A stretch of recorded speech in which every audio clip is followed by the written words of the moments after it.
Hello friends, हम अभी भारतीय न्याय संहिता का जो फर्स्ट चैप्टर है उसमें धारा 3 को पढ़ रहे हैं जो जनरल एक्सप्लेनेशन को डील करती है।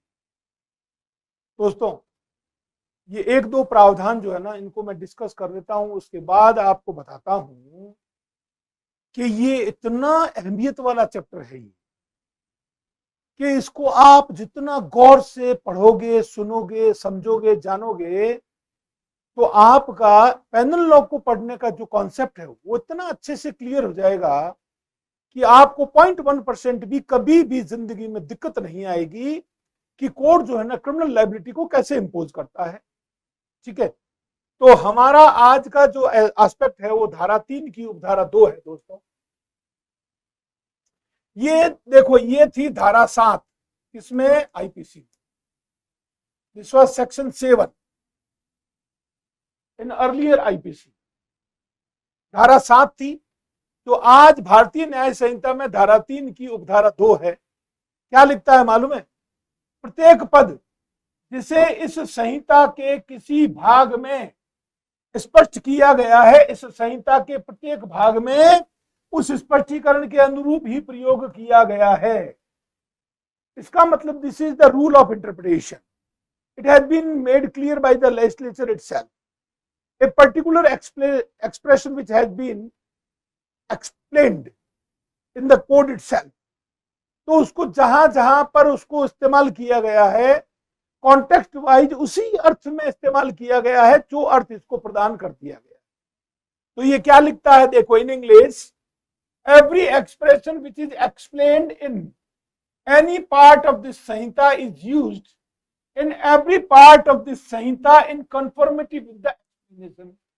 जो बात स्पष्टीकरण में स्पष्ट कर दी गई है, जिस अभिव्यक्ति को, जिस पद को, जिस शब्द को, जिस एक्सप्रेशन को, which has been explained by the legislature, the same has been used in the whole of the Sanhita in the conformity with the explanation which has been given by the legislature. ठीक है, तो ये धारा 7 थी भारतीय दंड संहिता में। अब ये धारा 3 की उपधारा 2 है। अगला एस्पेक्ट है दोस्तों हमारा,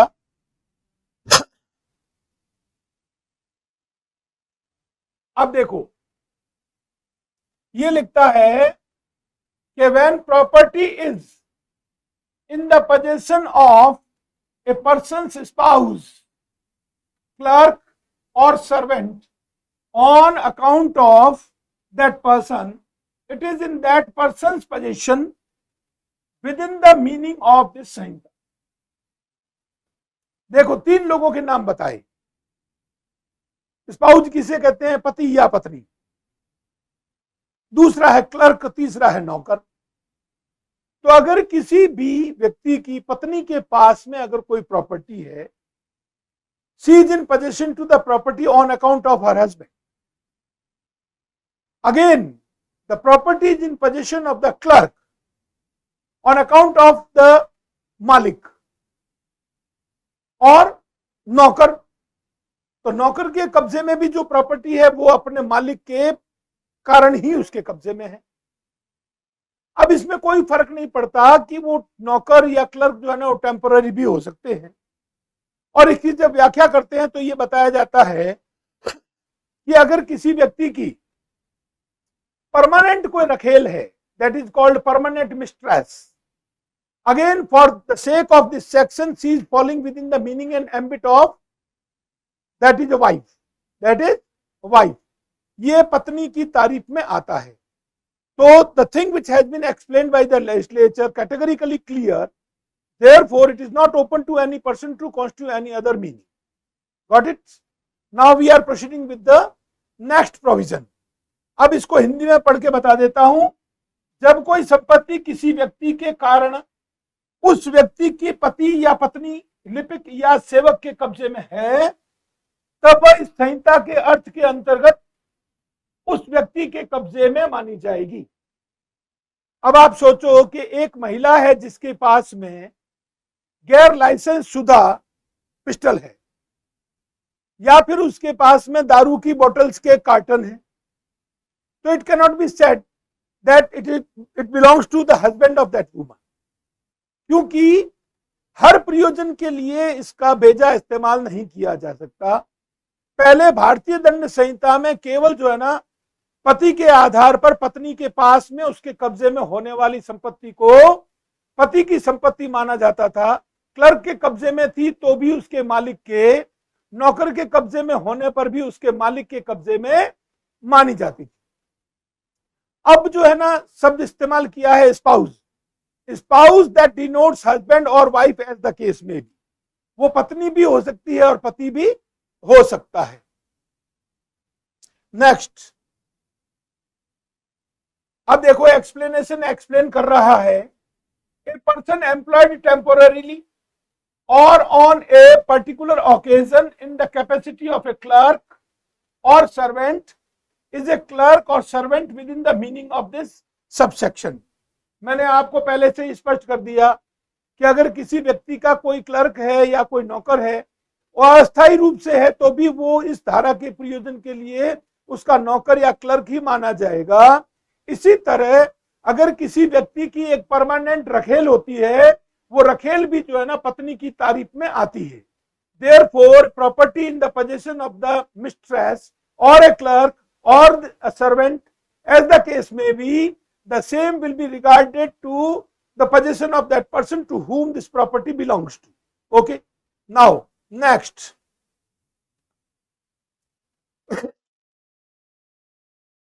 अब ये चौथा, धारा 3 की उपधारा 4, ये लिखता है कि in every part of this संहिता except where a contrary intention appears from the context, words which refer to acts done extends to illegal omission. देखो, कोई भी अपराध किसी कार्य को करके कारित किया जाता है, तो ये धारा इस बात को स्पष्ट करती है कि जो काम करके अपराध किया जा सकता है, तो the expression act, the meaning thereof extends to illegal omission. Illegal omission, भारतीय दंड संहिता की धारा 32 और 33 में इस बात को स्पष्ट किया हुआ था कि कार्य में उसका अवैध लोप शामिल है। इसी तरह एक अकेला कार्य है that denotes A series of acts, likewise this there is a omission, then that is in plural form a series of omissions। और देखो, हमने पिछली क्लास में पढ़ा था, क्या पढ़ा था, धारा 2 की उपधारा 1 में हमने पढ़ा था कार्य, कार्यों की आवली। फिर 2:25 में हमने पढ़ा था ओमिशन और सीरीज ऑफ ओमिशंस। तो जो सिंगुलर को डिनोट करता है दैट मीन्स प्लूरल। अब इस बात को, चूंकि धारा 32 और 33 भारतीय दंड संहिता में दोनों साथ चलती थी, अब ये आगे पीछे हो गई है, तो अब ये तो रह गया स्पष्टीकरण में। तो ये क्या कहता है, ये कहता है कि acts done extend also to illegal omission. तो जो बात, जो रेफरेंस कार्य के संबंध में है, देखो ये कार्य, ठीक है, और ये है लोप। तो सवाल ये उठता है दोस्तों कि लोप किस तरह का होना चाहिए, what type of omission must be there. तो ओमिशन के बारे में लॉ ये कहता है कि omission must be an illegal omission. जब तक ओमिशन जो है वो इलीगल नहीं होगा, जब तक ओमिशन क्या नहीं होगा, इलीगल नहीं होगा। और इलीगल तभी होगा जब when a person is bound by the law to do a particular act, why, because duty has been imposed upon him by the law। तो एक व्यक्ति के ऊपर कानून ने कर्तव्य अधिरोपित कर रखा है, तो उसके आधार पर यदि वह उस कार्य को नहीं करेगा तो किस चीज का गठन होगा, अकार्य, that is called omission. In Hindi, pure Hindi, that is called लोप। और लोप 1, 2, 3, 4 अधिक हो तो सीरीज ऑफ ओमिशंस होती है, हिंदी में उसे लोपावली कहते हैं। और कार्यों की आवली, that is series of acts. तो कार्यों की आवली, लोपों की भी आवली, तो कार्यावली और लोपावली। और ये क्या कहता है, ये स्पष्टीकरण इसको स्पष्ट करके कहता है कि जहां पर एक्ट डन, कार्य किया गया, तो meaning of this term extends to illegal omission. तो जो व्यक्ति कानून किसी भी कार्य को करने के लिए विधिक रूप से आबद्ध होते हुए नहीं करता है, तो उसका न किया जाना अवैध लोप का गठन करता है, that is punishable in the law, है ना। आपकी कोई मोरल ड्यूटी है, आपकी कोई सोशल ड्यूटी है, आपकी कोई पॉलिटिकल ड्यूटी है और आपकी कोई रिलीजियस ड्यूटी है, आप उसको नहीं करोगे, it makes no difference, but on the contrary to that you are bound by the law to do a particular thing. In such a situation you are abide by the law. आप कानूनन उसको करने के लिए आबद्ध हैं, और नहीं करोगे तो जिस चीज का गठन होगा वो होगा अवैध लोप। और अवैध लोप, हमने अवैध शब्द को पीछे पढ़ रखा है इलीगल, और उसमें हमने क्या पढ़ा था दोस्तों, हमने उसमें इलीगल में पढ़ा था हर वो बात जो अपराध है, हर वो बात जो विधि विरुद्ध है या विधि के द्वारा निषिद्ध है, और हमने एक और चीज पढ़ी थी, हर वो बात जो सिविल कार्यवाही के लिए आधार प्रदान करती है, that is called illegal. Therefore section 3 की उपधारा 4 में इस बात को विधानमंडल ने स्पष्ट कर दिया है कि जब तक कि संदर्भ से प्रतिकूल आशय प्रतीत न हो, इस संहिता के प्रत्येक भाग में किए गए कार्यों का निर्देश करने वाले शब्दों का विस्तार अवैध लोपों पर भी है। मैं समझता हूं बहुत अच्छे से आपको समझ में आ गया हो। अब दोस्तों, अब आ जाओ, अब सबसे बढ़िया बात मैं आपको एक बात समझाता हूं। पूरी की पूरी भारतीय दंड संहिता को मैं समझाता था तो इसी तरह बताता था। आज भारतीय दंड संहिता का स्थान भारतीय न्याय संहिता ने ले लिया है, तो इस कानून को पढ़ने का तरीका तो किसी सूरत में बदल ही नहीं सकता, क्योंकि इसमें कोई आमूल चूल परिवर्तन नहीं किया गया है। इसमें कानून के जो सिद्धांत है उनके साथ कोई तरह की छेड़छाड़ नहीं हुई। देखो, ये धारा 5, धारा 3 की उपधारा 5, देखो ये जो धारा 3 की उपधारा 5 है ना, तो देखो उपधारा 5, उपधारा 6, उपधारा 7, उपधारा 8, उपधारा 9 पे खत्म हो जाता है। तो ये सारे क्या प्रावधान है पता है? ये अर्लियर आईपीसी की धारा 34, 35, 36, 37, 38 है, जो आज की तारीख में हमारे समक्ष भारतीय न्याय संहिता की धारा 3 का सबसेक्शन 5, 6, 7, 8, 9, जो कि आईपीसी में दोस्तों कहां होते थे? ये आईपीसी में होते थे, आईपीसी में ये जो इनका स्थान था वो था धारा 34 टू 38। ओके, और अब इसमें जो हो गया है, तो इसमें कहां आ गए?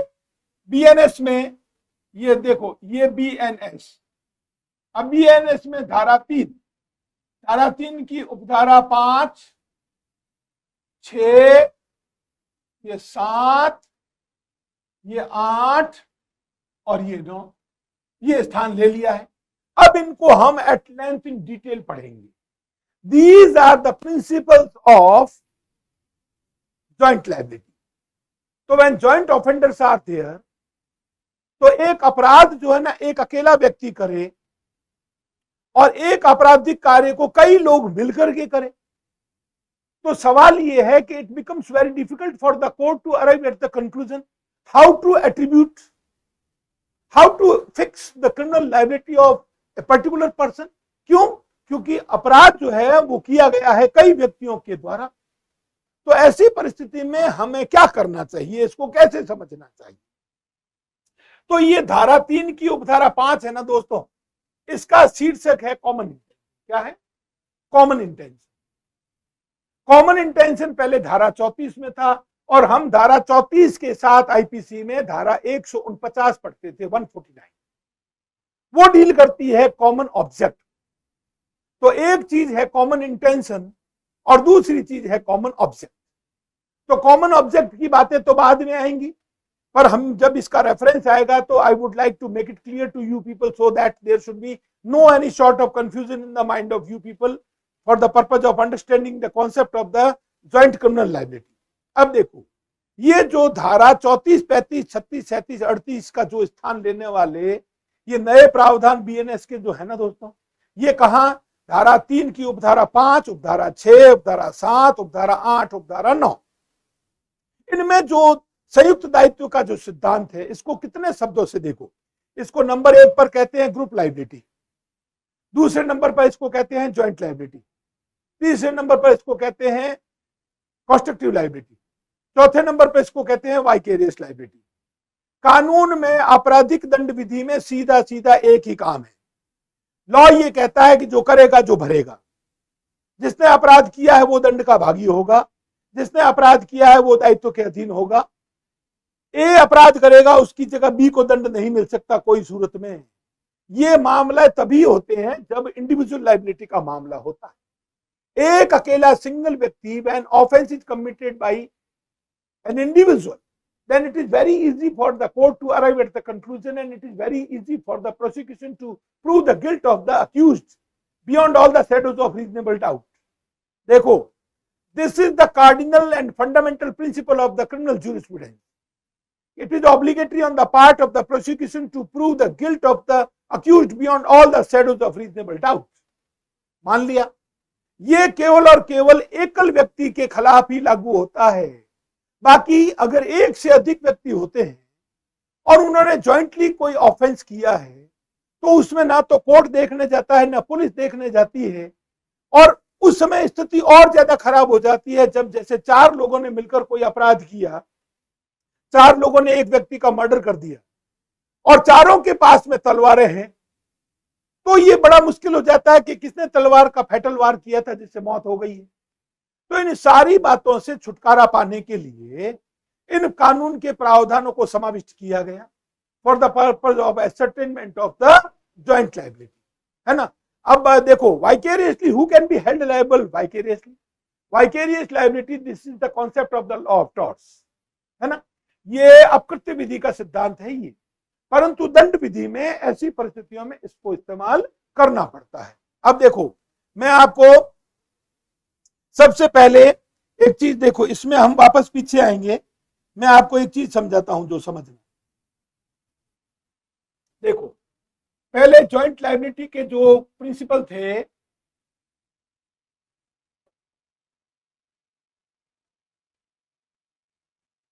जॉइंट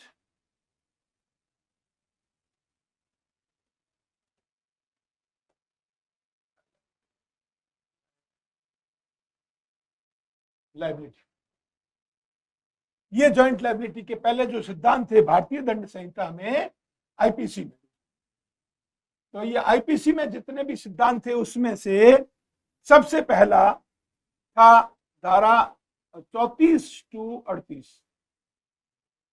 ठीक है। दूसरे नंबर पर थे वो था धारा 120A, फिर था धारा 121A, और उसके बाद में धारा 149, ठीक है। उसके बाद में थी धारा 396, उसके बाद में थी धारा 460।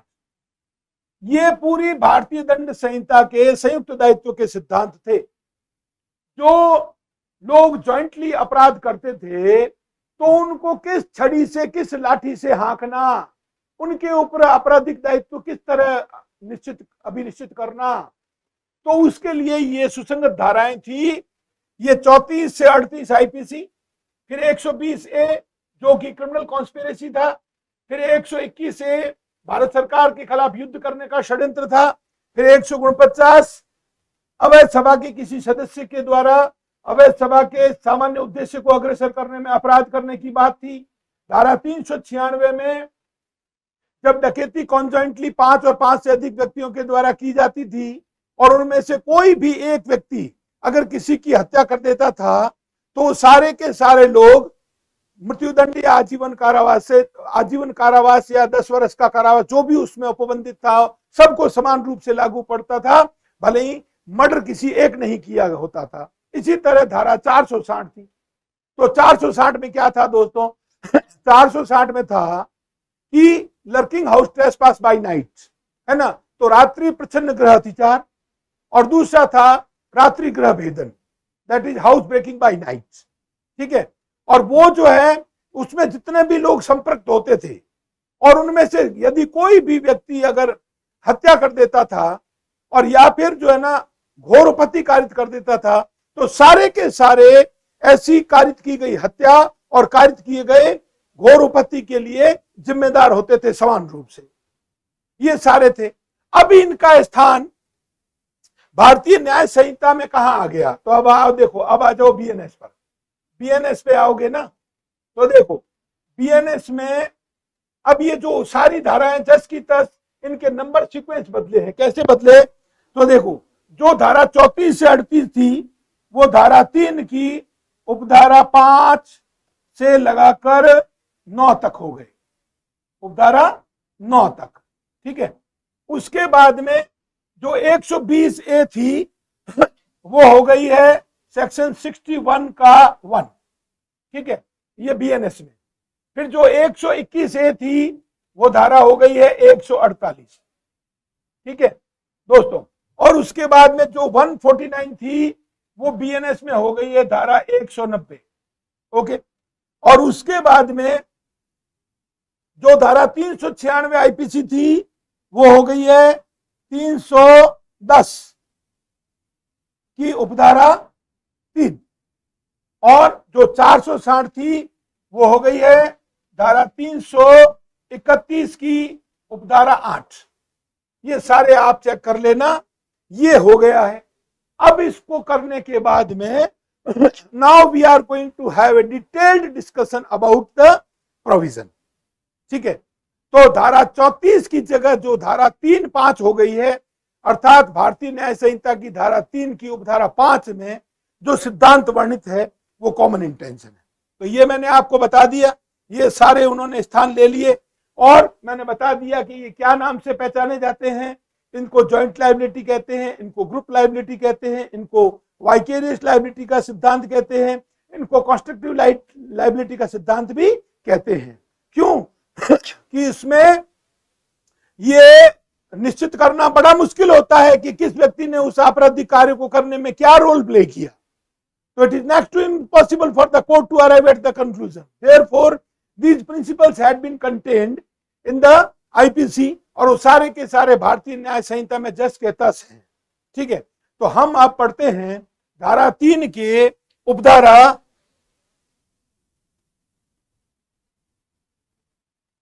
धारा 3 की उपधारा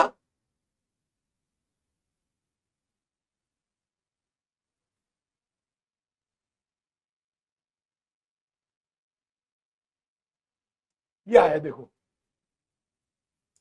ठीक है, अब देखो ये लिखता है, अब मैं आपको पढ़ के सुना देता हूं, पहले गौर से सुन लेना। और ये जो है ना इस चैप्टर को, इन धाराओं को आप अच्छे से समझ जाओगे ना दोस्तों, आपकी जिंदगी सुधर जाएगी। आपको किसी को भी जाके पूछने की जरूरत नहीं पड़ेगी।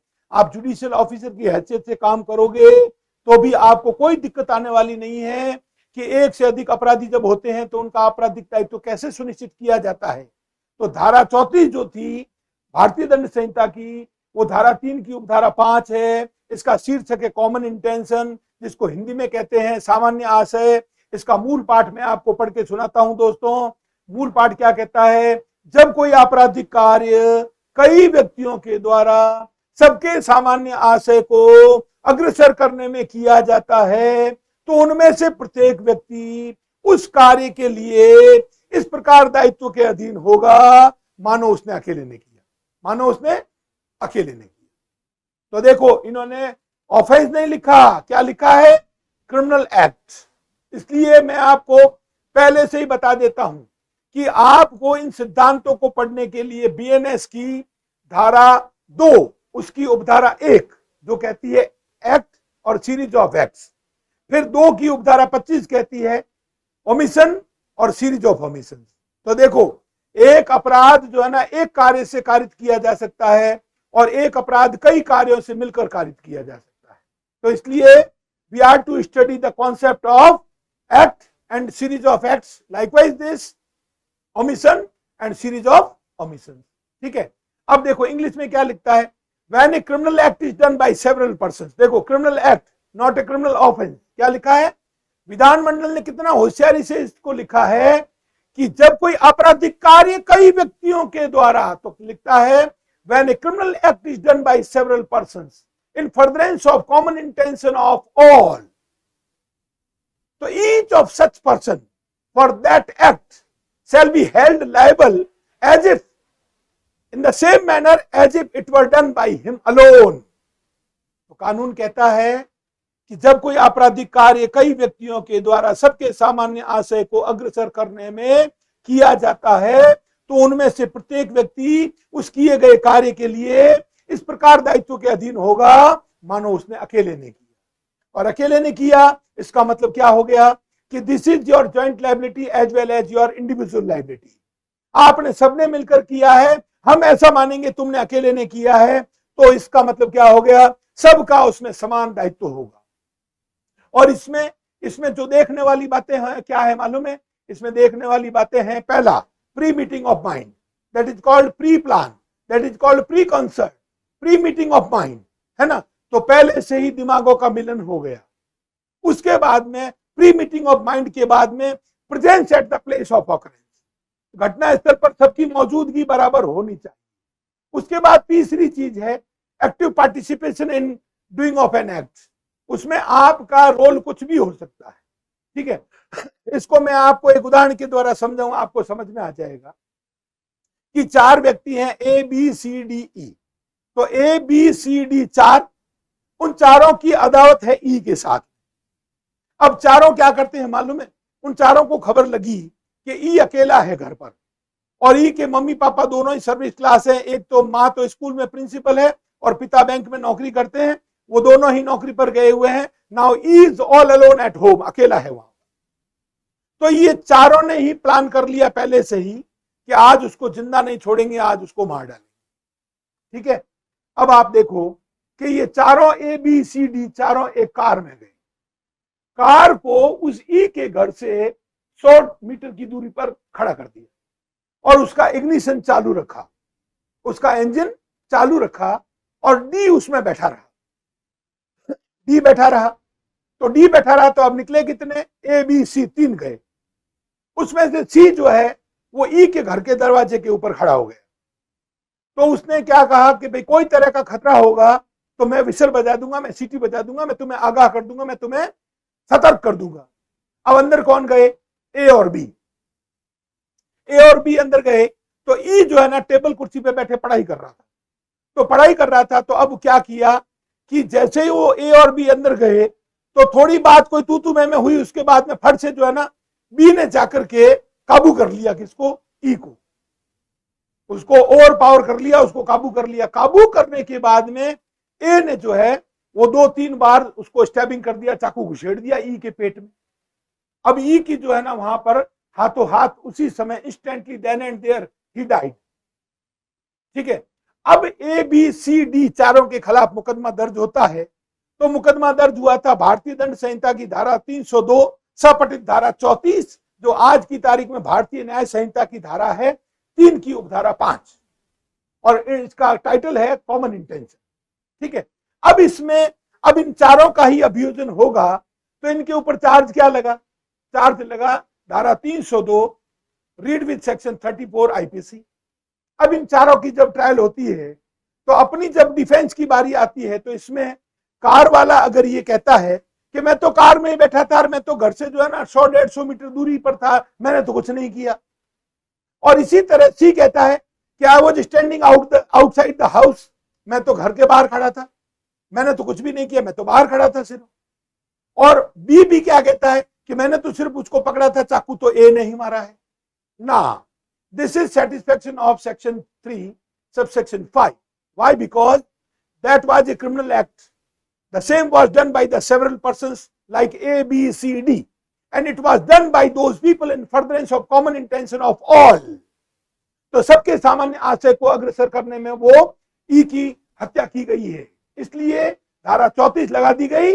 Now 34 says when a criminal act is done by several persons in furtherance of common intention of all, each of such persons shall be held liable for that act in the same manner as if it were done by him alone, उसने अकेले ने किया। तो हर व्यक्ति के बारे में यह समझा जाएगा कि ई की हत्या डी ने अकेले ने की, या फिर सी ने अकेले ने की, बी ने भी अकेले ने की, या फिर ए ने अकेले ने की। और चारों के चारों वो हत्या के अपराध के लिए दोष सिद्ध किए जाएंगे और दंडित किए जाएंगे। अगर उनको मृत्युदंड मिलेगा तो सबको मृत्युदंड मिलेगा, आजीवन कारावास मिलेगा तो सबको आजीवन कारावास मिलेगा। बिकॉज देखो, इसी को कहते हैं वाइकेरियस लायबिलिटी। तो हकीकत में इन फैक्ट हु स्टैब्ड, ए ने चाकू घुसेड़ा था, ए के द्वारा 3 बार चाकू से वार किया गया, उसके परिणाम स्वरूप किसकी, ई की मौत हो गई। परंतु ए के द्वारा कारित किए गए अपराध के लिए वाइकेरियसली प्रतिनिधिक दायित्व के रूप में ये तीनों दायी होंगे और समान रूप से दंडित किए जाएंगे, क्योंकि कानून ये देखने नहीं जाता कि तुमने क्या किया था, तुमने क्या किया था, तुमने क्या किया। No, therefore this is the rule. ये रूल है जो धारा 34 में था, अब इसको यहां पर ले आए। अब इसमें मैं आपको बताऊं, इसमें बहुत इंपॉर्टेंट जो है वो मैं जो आपको लीडिंग केसेस के बारे में बताऊं, तो सबसे इंपॉर्टेंट इसमें पहले केस वो अंग्रेजों के टाइम का था, बरेंद्र कुमार घोष बनाम किंग एम्परर का मामला। ये सन 1925 का मामला था। इसमें प्रिवी काउंसिल ने जो है ना वो एलेबोरेटली इस बात को स्पष्ट कर दिया था कि what is the intention of the section 34 of the IPC, इसकी मंशा क्या है इस धारा की, उसको स्पष्ट किया था। ठीक है। और उसके ठीक बाद का 1945 का मामला है, वो है महबूब शाह बनाम किंग एम्परर, वो 1945 का है। उसमें भी प्रीवी काउंसिल ने इस बात को स्पष्ट कर दी थी, so far as criminal liability on the part of several persons is concern.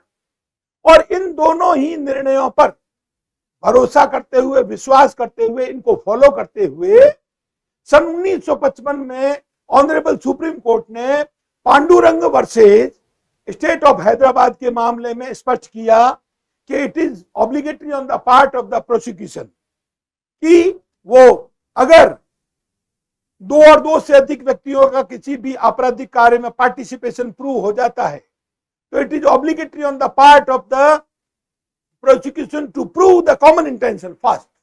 पहले आपको सामान्य आशय को साबित करना पड़ेगा और इस बात को स्थापित करना पड़ेगा कि ये जो alleged offense है which has been committed by more than 2 persons that was done in the furtherance of common intention of all। otherwise हम किसी भी एक व्यक्ति को दूसरे के द्वारा किए गए अपराध के लिए जिम्मेदार ठहराएं, उससे पहले कॉमन इंटेंशन को साबित करना आवश्यक है।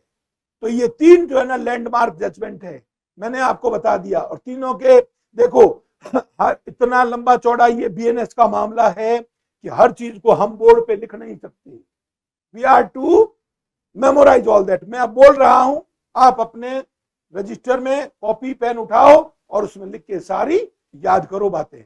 और आप कहीं भी देख लो, गूगल पे चले जाना, आप किसी भी रिनाउंड ऑथर की कमेंट्री में चले जाना, आपको बरेंद्र कुमार घोष बनाम किंग एम्परर का मामला मिल जाएगा, आपको महबूब शाह बनाम किंग एम्परर का मामला मिल जाएगा, आपको पांडुरंग बनाम स्टेट ऑफ हैदराबाद का मामला मिल जाएगा। अब एक बात और बता देता हूं आपको, और वो ये है कि एक मामला जिसमें सुप्रीम कोर्ट ने क्या कहा है, देखो कलकत्ता हाईकोर्ट ने शिवमंगल सिंह बनाम स्टेट के मामले में ये कहा, कलकत्ता हाईकोर्ट ने शिवमंगल सिंह बनाम स्टेट के मामले में यह कहा कि केवल और केवल एक व्यक्ति का घटना स्थल पर उपस्थित होना मात्र उसको जो है ना आपराधिक दायित्व के अधीन नहीं कर सकता। तो mere presence is there on the part of a particular person, there is no proof of any participation। उसने कोई आपराधिक कार्य में भाग लिया है इसका कोई सबूत है ही नहीं। तो mere presence, अब जैसे मैंने आपको जो इलस्ट्रेशन जो उदाहरण से बताया, तो उसमें सबका अपना अपना काम है। और वो काम क्या था, गाड़ी वाला गाड़ी के अंदर बैठा था इंजन को चालू करके, और एक लड़का जो है सी जो है दरवाजे पे चौकीदारी कर रहा था। तो ये सबने अपने काम संभाले हुए थे। तो अंदर जो हकीकत में जो अपराध करने गए थे ना, उनको ये क्या कर रहे थे, उनको बूस्ट कर रहे थे, उनको एनकरेज कर रहे थे, उनको सपोर्ट कर रहे थे, उनका कॉन्फिडेंस बढ़ा रहे थे कि हम बाहर खड़े हैं, तुम चिंता मत करो। गाड़ी वाले का क्या रोल था कि मैं गाड़ी में बैठा हूं, तुम भाग के आओगे, मैं तुम्हें बैठा के लेके भाग जाऊंगा। तो ये जो है ना, this is called active participation. परंतु शिवमंगल सिंह बनाम स्टेट के मामले में कलकत्ता हाईकोर्ट ने कहा, merely because a person is present at the place of occurrence, he cannot be attributed with any criminal liability unless or until it is proved that there was active participation on the part of that person. तब तक नहीं किया जा सकता। इसी तरह सुरेश सखाराम नानगेड़े बनाम state of Maharashtra के मामले में सर्वोच्च न्यायालय ने यह कहा। तो सर्वोच्च न्यायालय ने क्या कहा? सर्वोच्च न्यायालय ने कहा कि देखो भाई, ऐसी बात है कि केवल उपस्थिति उसको दायित्व के अधीन नहीं करती, और केवल अपराध में भाग लेना कॉमन इंटेंशन का आधार नहीं बन सकता। तो फिर अगर पार्टिसिपेशन है तो फिर इंडिविजुअल लायबिलिटी होगी, जिसने जितना किया, जो करेगा उतना भरेगा। तो अगर किसी का आप पार्टिसिपेशन प्रूव कर रहे हो तो आप पहले कॉमन इंटेंशन को प्रूव कर दो। और प्रोसिक्यूशन को हमेशा 3 बातों को साबित करना होता है कोर्ट के सामने कि यह आपराधिक कार्य कई व्यक्तियों के द्वारा किया गया, नंबर 1। दूसरा, ये कार्य सभी व्यक्तियों के सामान्य आशय को अग्रसर करने में किया था। और नंबर 3, इसमें there was a pre meeting of mind and there was a active participation. इनमें दिमागों का पूर्व मिलन हो गया था, सबने बैठ के प्लान बना लिया था और इन सब ने जो है ना एक्टिवली इसमें पार्टिसिपेट किया है। इन 3 बातों को एस्टेब्लिश करने पर ही धारा 34 आईपीसी, जो आज की तारीख में भारतीय न्याय संहिता की धारा 3 की उपधारा 5 है, उसके बिना किसी भी व्यक्ति को आपराधिक दायित्व के अधीन किया नहीं जा सकता। ठीक है। अब चूंकि जमाना बदल गया है, तो मैं अब आपको एक लेटेस्ट केस और बता दूं, जिसमें देखो presence, that is a presence at the place of occurrence. एक मामला ऐसा है, उसमें भी देखो सुरेश बनाम स्टेट ऑफ उत्तर प्रदेश है। सुरेश बनाम स्टेट ऑफ उत्तर प्रदेश में जस्टिस केटी थॉमस ने यह बात अभिनिर्धारित करते हुए कहा कि आज की तारीख में हम अगर कॉमन इंटेंशन को अगर लागू करना चाहते हैं तो किसी भी व्यक्ति की घटना स्थल पर जो मौजूदगी है वो आभासी उपस्थिति पर्याप्त है। That is called virtual presence is sufficient. Virtual presence means what? अब जैसे सोचो कि 3 लोग तो हकीकत में घटना स्थल पर चले गए जहां पे अपराध को अंजाम दिया जाना, एज फॉर एग्जाम्पल उनको मर्डर करना, तो वो 3 जन तो वहां गए। चौथा कहां है? चौथा बहुत दूरी से किसी छत पर खड़ा है और छत पर खड़ा होकर के वो दूरबीन से देख, और दूरबीन से देख करके और मोबाइल पर उन तीनों को ABC को मैसेज करना, और उस मैसेज को करके उसको क्या बताना है कि तो अपना जो कॉमन इंटेंशन है ना, इसको अमली जामा कैसे पहनाना है और अपने कॉमन इंटेंशन के फर्दरेंस में इस आपराधिक कार्य को कैसे कारित करना है, इस बात की हिदायतें और निर्देश वो मोबाइल पर दे रहा है। घटना स्थल पर बहुत दूर खड़ा है, वो छत पर खड़ा है वो, पर किससे देख रहा है? दूरबीन से देख रहा है। और मैसेज किस पर कर रहा है? मोबाइल पर कर रहा है। तो ये प्रेजेंस कैसी हुई? This is not a physical presence, this is not actual presence, this is called A virtual presence, है ना। तो जो ये कंप्यूटर के, मोबाइल के, इनके माध्यम से जो काम करते हैं, that presence is called virtual presence. तो दोस्तों, ये सबसे इंपॉर्टेंट बात है धारा 3 की उपधारा 5, वो ये कहती है कि कॉमन इंटेंशन। और एक बात और बता दूं कि जब 1860 में भारतीय दंड संहिता बनकर तैयार हो गई थी और 1 जनवरी 1862 को लागू हुई थी, उस समय भारतीय दंड संहिता की धारा 34 के मूल पाठ में इन फर्दरेंस ऑफ कॉमन इंटेंशन ये फ्रेज था ही नहीं। It was added, it was inserted in the year 1870, 1870 में by criminal law amendment act के माध्यम से इस सबके सामान्य आशय को अग्रसर करने में इस फ्रेज को जोड़ा गया और उसके बाद में इसको लागू करना सरल हुआ। और एक बात और ध्यान रखना, ये धारा 34 जो आईपीसी थी, आज की तारीख में धारा 3 की उपधारा 5 है भारतीय न्याय संहिता, ये किसी भी स्पेसिफिक ऑफेंस का सृजन नहीं करती। This is only a rule of evidence. Rule of, ये केवल और केवल साक्ष्य का एक नियम मात्र है, स्पेसिफिक ऑफेंस है नहीं। पहले भी ये भारतीय दंड संहिता के चैप्टर नंबर 2 में धारा 34 के रूप में था, है ना। और आज भी देखो ये जनरल एक्सप्लेनेशन में धारा 3 के सबसेक्शन 5 में है इसका मतलब कहीं पर भी नहीं लिखा, ये तो सिर्फ और सिर्फ जो है ना हमको साक्ष्य का नियम बताता है कि जब कोई आपराधिक कार्य कई व्यक्तियों के द्वारा सबके सामान्य आशय को अग्रसर करने में किया जाता है तो उनमें से प्रत्येक व्यक्ति उस कार्य के लिए इस प्रकार दायित्व के अधीन होगा मानो उसने अकेले ने किया। ठीक है, तो ये हो गई। अब देख लो, अब मैं इसको आपको पढ़ के सुना देता हूं। जब कोई आपराधिक कार्य कई व्यक्तियों द्वारा अपने सबके सामान्य आशय को अग्रसर करने में किया जाता है तब ऐसे व्यक्तियों में से प्रत्येक व्यक्ति उस कार्य के लिए उसी प्रकार दायित्व के अधीन है मानो वह कार्य अकेले उसी ने किया हो। मैं आपको जो मूल पाठ पढ़ करके सुनाऊंगा और जो आपके इस पर्दे पर पैनल बोर्ड पे लिखा होगा उसमें एक शब्द का रत्ती भर फर्क नहीं आ सकता। और आपको अगर करना है तो मैंने सारी धाराएं आपको लिख के बता दी।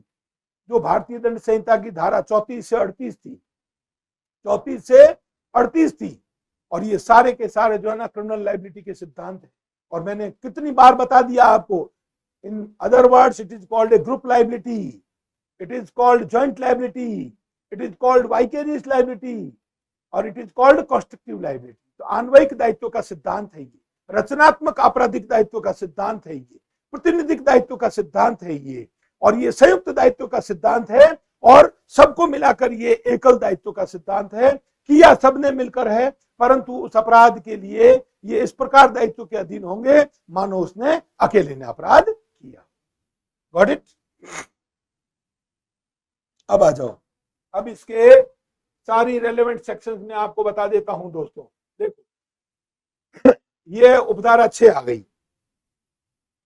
अब ये लिखता है कि जब कभी कोई कार्य जो आपराधिक ज्ञान या आशय से किए जाने के कारण ही आपराधिक है कई व्यक्तियों द्वारा किया जाता है तब उन व्यक्तियों में से प्रत्येक व्यक्ति जो ऐसे ज्ञान और आशय से उस कार्य में सम्मिलित होता है उस कार्य के लिए उसी प्रकार दायित्व के अधीन है मानो वह कार्य उस ज्ञान या आशय से उसने अकेले ने किया। अब देखो, इसमें इंटेंशन कॉमन नहीं है दोस्तों। इसमें तो एक कोई भी कार्य अपराध इसके लिए है कि that was done by A particular person by with a criminal intention और ए क्रिमिनल नॉलेज।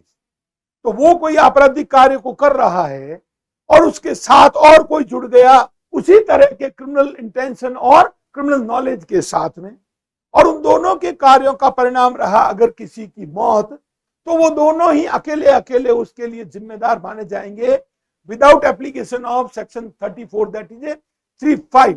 धारा 3 की उपधारा 5 लागू नहीं होगी। Why? Because this is not a case of common intention. ये जो है अगला आदमी कार्य करने में सम्मिलित हुआ है। अब मैं जैसे देखो, आपको बिना मिले आपस में मीटिंग के बिना कोई अपराध कैसे करता है जो बता देता हूं। आप सोचो कि ए और बी दो व्यक्ति हैं। अब सी नाम का व्यक्ति जो है ना वो ए को भी ब्लैकमेल कर रहा है, उससे अवैध पैसों की वसूली कर रहा है, और बी को भी वो ना ब्लैकमेल कर रहा है, और ये ए और बी आपस में एक दूसरे को जानते ही नहीं।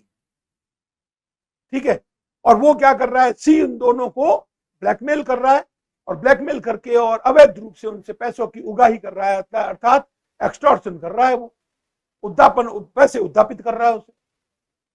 तो अब देखो, सुनो, साइमल्टेनियसली अब ए के दिमाग में आया कि यार मैं इसको जो ना सी को पैसे दे दे के थक गया हूं, साला इसका तो काम तमाम कर दूंगा, मार दूंगा इसको।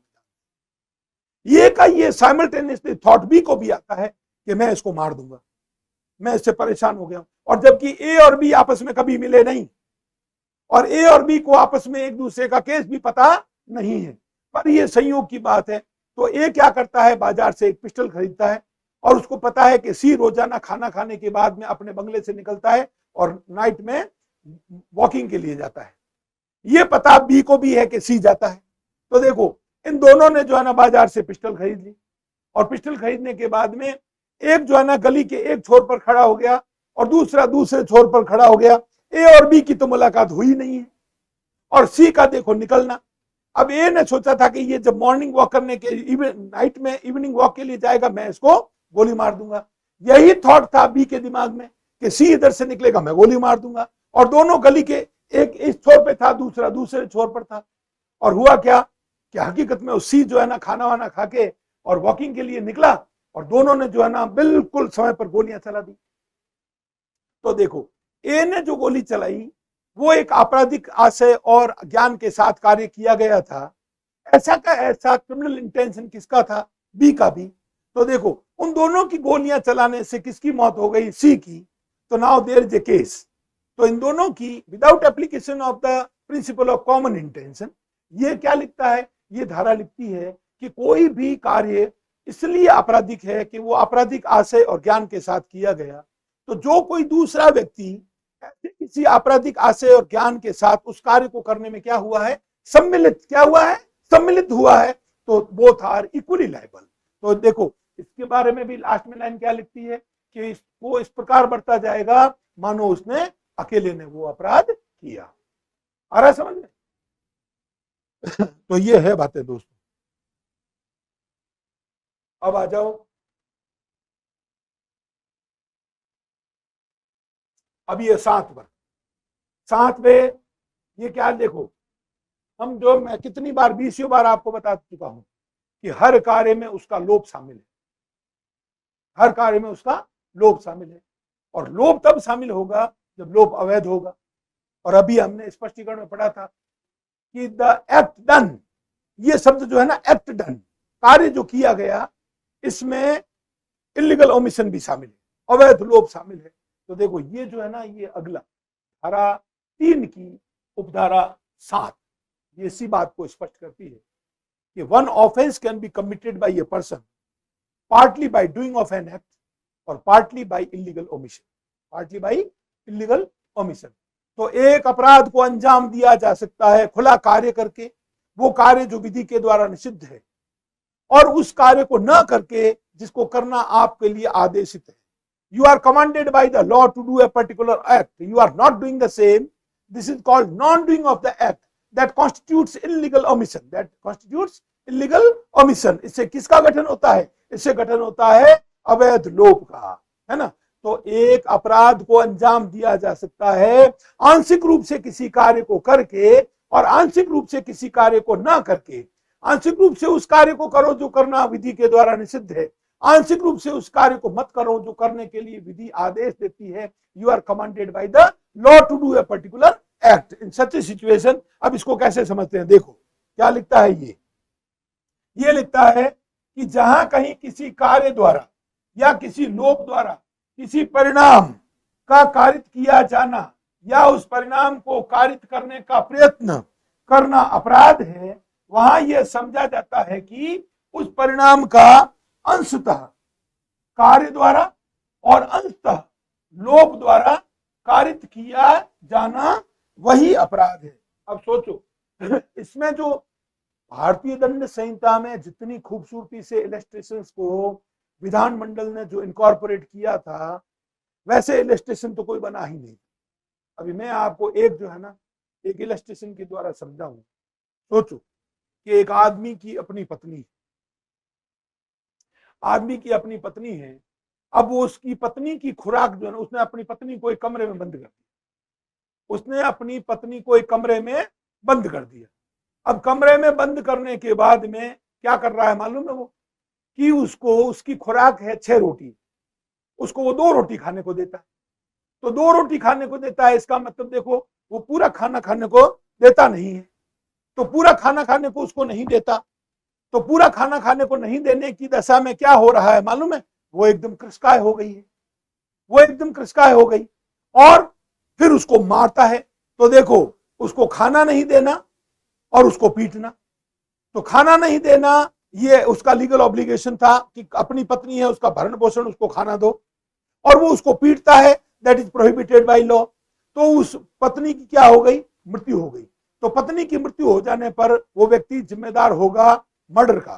तो उसने अपनी पत्नी का मर्डर कैसे किया? Partly by doing of an act which was prohibited by law, and partly by non doing of the act, non supply of the food to the wife and beating to the wife. तो partly it was act and partly it was omission on the part of the husband whereby he caused death, है ना।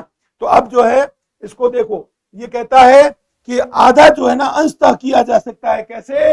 कार्य करके, और अंशतः उसको देखो। अब लिखो, ये देखो क अंशतः य को भोजन देने का अवैध रूप से लोभ करके और अंशतः य को पीट कर सास है य की मृत्यु कारित करता है, क ने हत्या की। ये मैंने आपको पत्नी का जो इलस्ट्रेशन देके बताया, ये वैसा ही इलस्ट्रेशन है और बहुत अच्छे से आपको समझाता है। अब ये आठवां क्या कहता है कि when offence is committed by means of several acts, जब अपराध को कई कार्यों के द्वारा किया जाता है तो हूएवर इंटेंशनली कोऑपरेट्स, इसको कहते हैं क्रिमिनल कोऑपरेशन। क्या कहते हैं? ये this is called criminal cooperation, ये आपराधिक सहयोग है, ठीक है। और आपराधिक सहयोग के द्वारा अपराध को कारित करना, the commission of that offense by doing any one of those acts either singly और jointly with any other person commits that offense, है ना। देखो ये लिखता है जब कोई अपराध कई कार्यों द्वारा किया जाता है तब जो कोई या तो अकेले या किसी अन्य व्यक्ति के साथ सम्मिलित होकर उन कार्यों में से कोई एक कार्य करके उस अपराध के किए जाने में साथ सहयोग करता है, वह उस अपराध को करता है। अब ये भी चीज आपको जो है ना बहुत अच्छे से समझ में आएगी इलस्ट्रेशन के माध्यम से। ये देखो मैं आपको हिंदी वाले इलस्ट्रेशन से बताता हूं। देखो एक है क, दूसरा है ख, दोनों पृथक पृथक रूप से और भिन्न विभिन्न समयों पर य को विष की छोटी छोटी मात्राएं देकर उसकी हत्या करने को सहमत होते। देखो there is agreement on the part of two persons, और दोनों ने तय कर लिया कि हम अलग अलग समय में और छोटी छोटी डोज देंगे किसकी? पॉइजन की, और उसके द्वारा हम उसकी मृत्यु कारित कर देंगे, ठीक है। अब क्या हो रहा है? क और ख य की हत्या करने के आशय से सहमति के अनुसार विष देते हैं। यह इस प्रकार दी गई विष की कई मात्राओं के प्रभाव से मर जाता है। यहाँ क और ख हत्या करने में साथ सहयोग करते हैं और उनमें से प्रत्येक ऐसा कार्य करता है जिससे मृत्यु कारित होती है। वे दोनों इस अपराध के दोषी हैं यद्यपि उनके कार्य पृथक पृथक है। Why? Because offence may be committed by several acts, और इन दोनों there was a criminal cooperation, there was a agreement between these two people. और इन्होंने ए और बी ने क्या तय किया कि हम सी को जो है ना वो भिन्न भिन्न समयों में जहर की छोटी छोटी डोज देंगे, और छोटी छोटी डोज तो एक ने एक टाइम में दी, दूसरे ने दूसरे टाइम में, फिर एक ने एक टाइम में, दूसरे ने दूसरे टाइम में, और इन दोनों के द्वारा जहर की छोटी छोटी मात्रा उसको देने का कलेक्टिवली उसका परिणाम, सामूहिक रूप से उसका परिणाम क्या रहा? उस आदमी की मौत। These two people are equally liable for commission of the murder of the C. Okay, ये हो गया। नेक्स्ट अगला इसका इलस्ट्रेशन है दोस्तों। अब देखो क और ख संयुक्त जेलर है और अपनी अपनी उस हैसियत में वे एक कैदी या का बारी बारी से एक समय में 6 घंटे के लिए संरक्षण भार रखते हैं।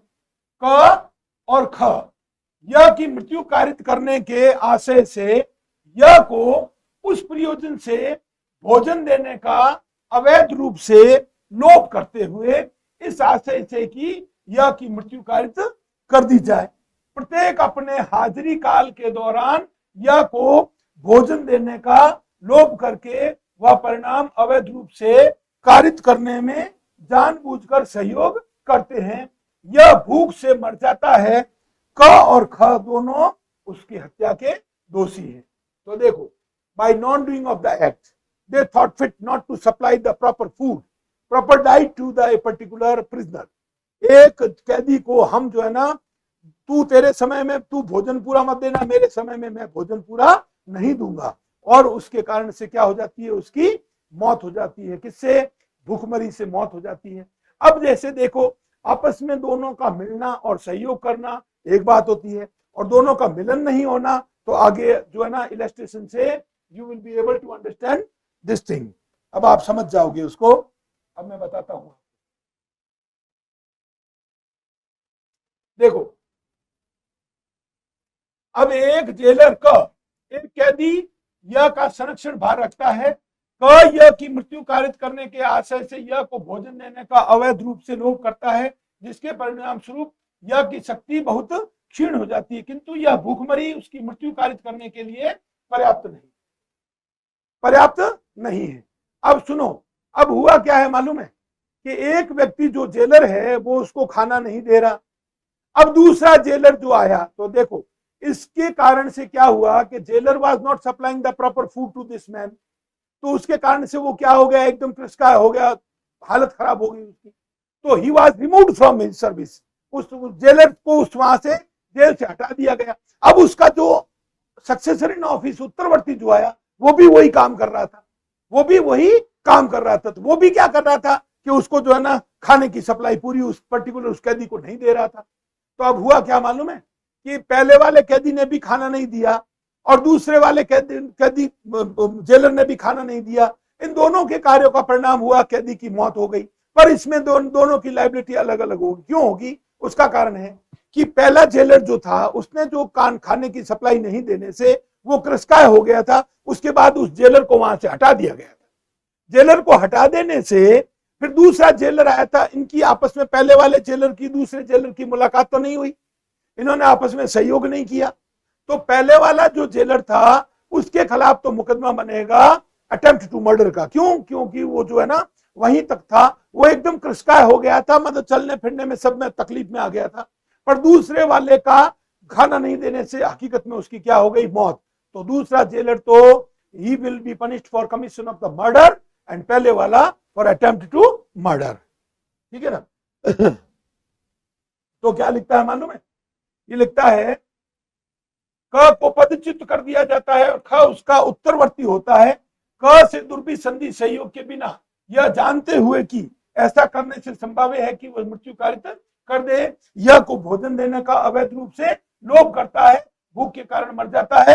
ख हत्या का दोषी है, किंतु क ने ख को सहयोग नहीं किया, इसलिए वो केवल हत्या के प्रयत्न का ही दोषी है। तो इन दोनों व्यक्तियों का आपराधिक दायित्व तो अलग अलग रहेगा क्योंकि इनके अपराध अलग अलग है। First man is going to be punished with less punishment. Why? Because he is offender of the offense that is attempt to murder. Okay, अब ये लास्ट है 9। तो सब सेक्शन 9 कहती है जहां कई व्यक्ति किसी आपराधिक कार्य को करने में लगे हुए हैं या संबंध है, वहां उस कार्य के आधार पर विभिन्न अपराधों के दोषी हो सकेंगे। तो ये जो है ना, ये भारतीय दंड संहिता की धारा 34 की ये उल्टी धारा है 38। तो आज की तारीख में भारतीय न्याय संहिता की जो धारा 3(5) है ना, 3(5) की ये उल्टी है 3(9) है ना। ये कहती है कि एक ही जो है ना काम में लगे हुए लोग हैं, पर इनके जो है ना डिफरेंट जो है वो होंगे परिणाम और डिफरेंट उनकी क्रिमिनल लाइबिलिटी हो। क्या इसमें दिया है? इसमें उदाहरण में दिया है कि जैसे इसको इसके इलस्ट्रेशन के साथ समझो, इलस्ट्रेशन के साथ समझोगे ना तो आपको अच्छे से समझ में आएगा कि वो क्या कर रहा है। देखो, क गंभीर प्रकोपन की ऐसी परिस्थितियों के अधीन यह पर आक्रमण करता है कि यह का उसके द्वारा वध किया जाना केवल ऐसा आपराधिक मानववध है जो हत्या की कोटि में नहीं आता। हम भारतीय दंड संहिता की धारा 300 में अपवाद संख्या 1 पढ़ते हैं ना, अचानक और गंभीर प्रकोपन में अगर कोई किसी की मृत्यु कारित कर देता है तो that is culpable homicide not amounting to murder. ठीक है, तो एक व्यक्ति दूसरे को अचानक और गंभीर प्रकोपन की दशा में मारने में जुटा हुआ है, दूसरा जो है ना वो स्वस्थ चित्त है, तो जिसको मार रहा है उसने तो उसको कोई प्रकोपन वगैरह नहीं दिया और उसने भी उसके साथ सम्मिलित होकर उसको मार दिया। तो मारने से एक का मामला तो बनेगा culpable homicide not amounting to murder और दूसरे वाले का बनेगा मर्डर। क्यों? क्योंकि दूसरे वाले को कोई गंभीर प्रकोपन वगैरह मरने वाले के द्वारा नहीं दिया गया था और पहले वाले ने जो मारा था वो अचानक और गंभीर प्रकोपन की दशा में, अपवादित दशा में कार्य कर रहा था, जो भारतीय दंड संहिता की धारा 300 का अपवाद संख्या 1 है। और इसी तरह अब मर्डर चूंकि बीएनएस में धारा 101 में है तो उसका अपवाद संख्या 1 है। तो ये इस तरह का, तो आज अपने दोस्तों हो गया चैप्टर नंबर 1 का समापन। ठीक है, तो भारतीय न्याय संहिता का अध्याय संख्या 1 समाप्त हो गया है। बहुत ही एलोबोरेटली हमने क्लास में पढ़ लिया है, एक एक चीज आपको अच्छे से बता दी है और एक एक चीज आपको समझ में आ जाएगी। बाकी अगली क्लास में हम अगला चैप्टर करेंगे। तब तक के लिए जय हिंद, जय भारत। मैं आपका अपना Thanvi sir, Narendra Thanvi sir, law point Thanvi law point पर आपका हार्दिक स्वागत और अभिनंदन हमेशा करता हूं और करता रहूंगा। जय हिंद दोस्त।